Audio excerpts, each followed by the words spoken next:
In Act 3, Scene 4 of Much Ado About Nothing, it's the day of Hero and Claudio's wedding. Hero sends Ursula to wake Beatrice while Margaret helps her dress. They argue over what Hero should wear. Hero says her heart is exceeding heavy, meaning she's nervous about her upcoming nuptials. Margaret makes a crass joke about Hero's heart being heavier soon by the weight of a man. Hero thinks Margaret should be ashamed of saying such a thing, but Margaret defends her comment, saying it's perfectly fine for her to say things about Hero having sex with her own husband. Beatrice enters. She has a cold and doesn't feel well. Hero shows off her new perfumed gloves, which were a gift from Claudio. But Beatrice can't smell anything as she is stuffed, a remark Margaret turns into a wisecrack about being pregnant while still a maiden. Annoyed, Beatrice asks Margaret how long she's been such a wit, and Margaret replies, "Ever since you left it." Margaret tries to get Beatrice to take something for her ailment, then says she knows Beatrice will never fall in love.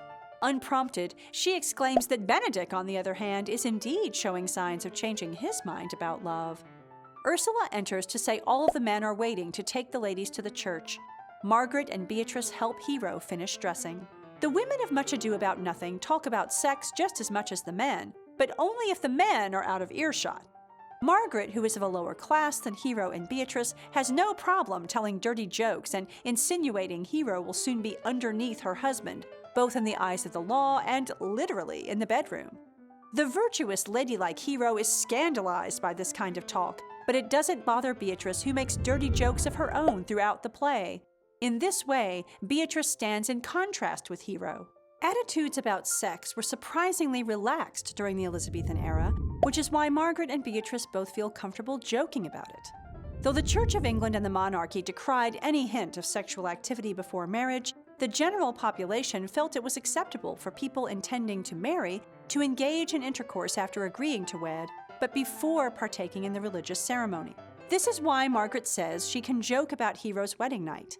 She was talking about Hero having sex with her husband, which is considered acceptable. But the heaviness of Hero's heart foreshadows the impending catastrophe she faces at the church, while Beatrice's illness is symbolic of her decision to love.